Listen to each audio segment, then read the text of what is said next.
Going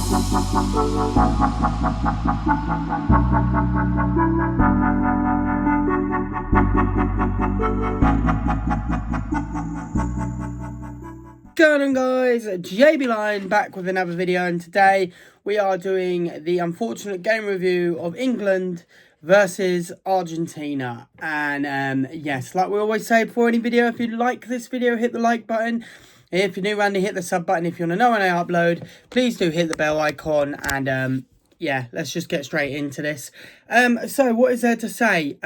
First half was absolutely abhorrent from both teams. Kind of feeling each other out, I guess, to see what each team are going to do.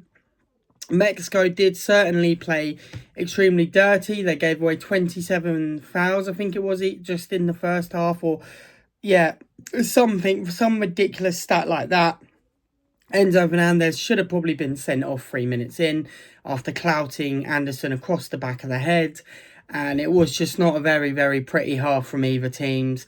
No one could get out of first gear, and it just was a bit of a boxing match, the first half. Obviously, second half comes along, and that is a completely different kettle of fish.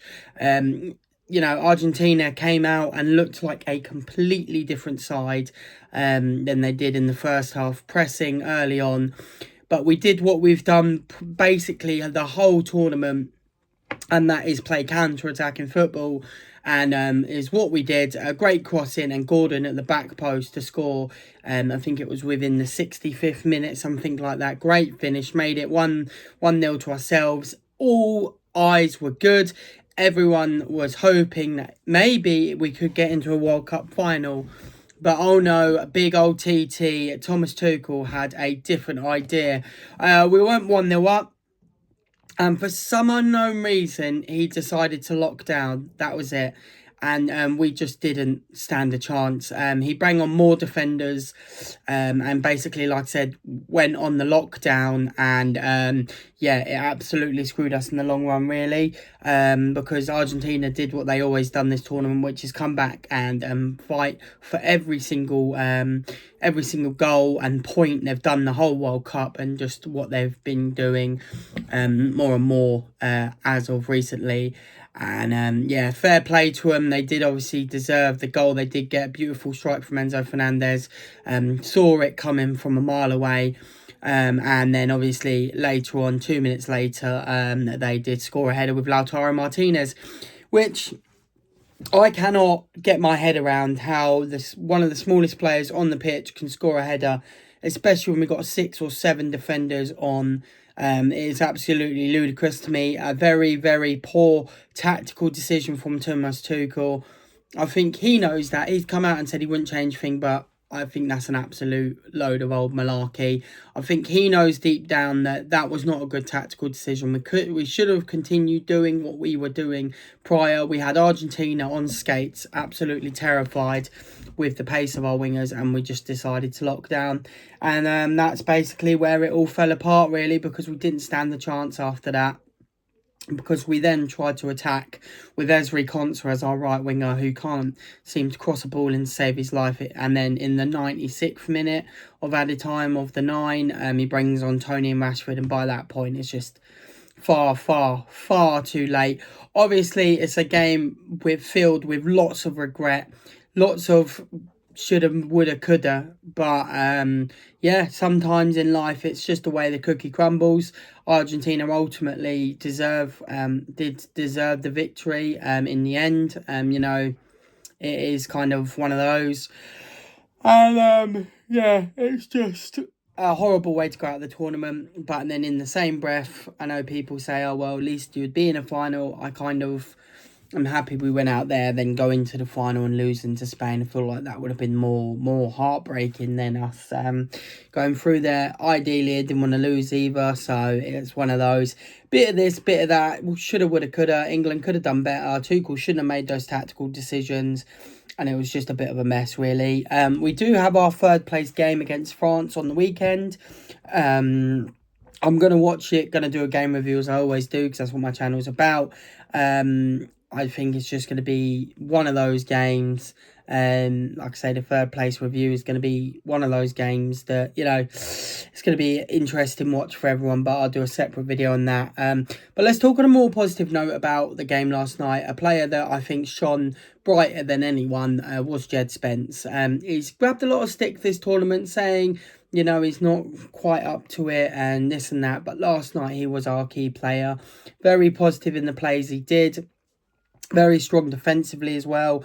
And there was a moment where Simeone ran through on goal and he managed to get back and make an absolutely beautiful slide tackle. So yeah, fair play, Jed Spence. You can hold your head up high. Pickford as well, we had a good game. Yeah, you could say he should have saved Enzo's goal and this and that, but what more can the man do if he's being pelted at with balls, especially when their tactics have just gone so peak tong. It's unbelievable.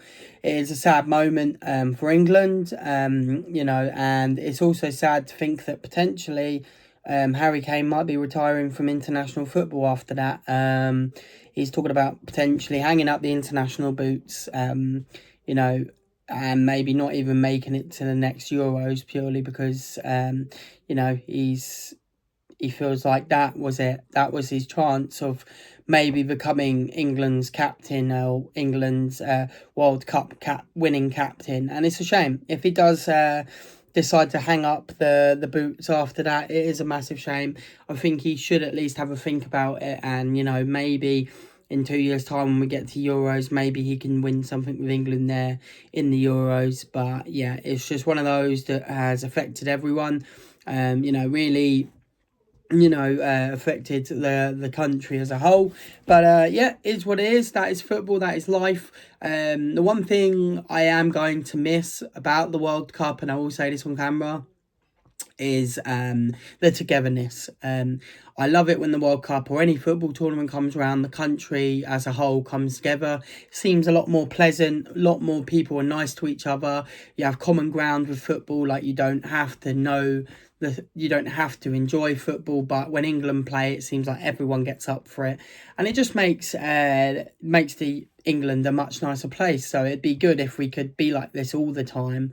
But you never know. It would, like I said, it would be great if England could be like this all the time. It brings people together.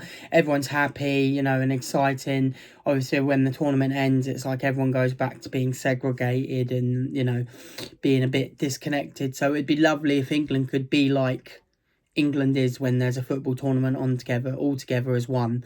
And yeah, you know, when a goal goes in for England, you're hugging the person next to you. You have no clue who it is, but it's just because of the love of the sport. So that's the one positive about the World Cup. It brings people together. Like I said, no chance of us winning it. We are out now, basically, other than our third place final game. Obviously, we need to get behind the boys one last time. Hope we can get third place against France. It'll be also a good little test for us as well, considering it had many tests bigger than France. So yeah, it will certainly be an interesting game. But yes, guys, I hope you've enjoyed this video. I really have been appreciating you guys' likes, comments and subscribes lately. I did a shorts and that has got nearly 1,000 views, so thank you so much to everyone who's watched that, and just thank you overall for everyone who tunes in. It really, you know, really does mean a lot to me, so thank you so much for all the support. And yeah, hope you guys have enjoyed this video. I'll see you dudes, dudettes and everyone else in the next video. I've been JB Lion, and have a good rest of your evening, guys. Peace, guys. Woo!